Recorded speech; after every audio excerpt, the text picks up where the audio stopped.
If you're planning on a residential roof replacement in Mickleton, New Jersey, it helps to know where to start. The first thing you'll need to do is hire a reliable roofing contractor.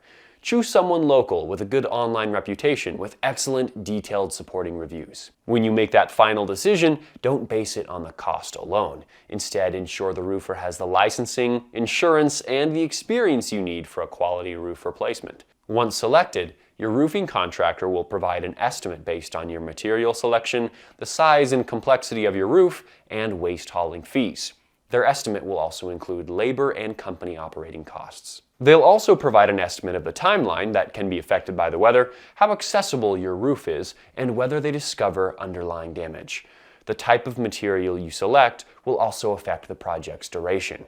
While you can live at home during the project, you'll need to decide if it's in your best interest. The noise will make remote work challenging and possibly upset children and pets.